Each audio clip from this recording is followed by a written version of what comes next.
کہا کہ اس کو ڈنکا بجا کر کے اور دوسری طریقے سے ہانک کر کے ہٹا دیا جائے گا. بالآخر یہ سارے اس طریقے سے رب تبارک و تعالیٰ کی ادنا معمولی فوج آئی کے دن کے اجالے جو ہے تاریکی میں تبدیل ہو گئی اور چارے طرف تاریکی چھا گئی. مختصر یہ کہ رب تبارک و تعالیٰ کے اس ادنا مخلوق نے سارے نمرودی فوجوں کو ہلاک و برباد کر دیا اور اسی ہتاشا میں نمرود اپنے پریوار کے ساتھ گھر کی طرف چل پڑا. جب گھر پہنچا ہے اور کہا کہ دیکھو وہی فوجوں کا سردار جو مچھر تھا، آنکھ کا ایک نابینا بھی تھا، اندھا بھی تھا، لنگڑا بھی تھا، اس نے رب کی بارگاہ میں یہ دعا کیا تھا پروردگار عالم میرے غذا میرے خوراک جو ہے نمرود کے مغز کو عنایت فرما. اور ہوا بھی ایسا کہ جب وہ قریب آیا اپنے جورو سے کہا کہ دیکھو اسی طریقے کے فوج کو سب کو ہلاک و برباد کر دیا میری فوج کو. وہ مچھروں کا سردار آیا اور نمرود کے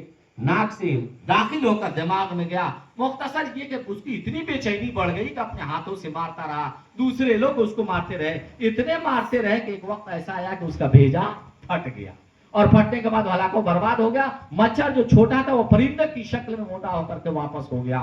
رب تبارک و تعالیٰ نے مچھر کے خوراک کو بھی نمرود کے مغز کو فرمایا اور وہ رب تبارک و تعالیٰ نے ابراہیم علیہ السلام کی دعا کو بھی قبول فرمایا، مچھر کی دعا کو بھی قبول فرمایا.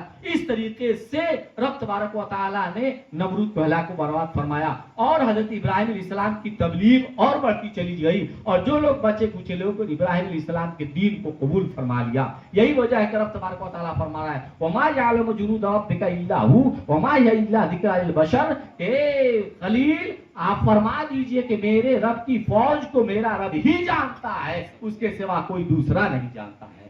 درود شریف پڑھیے.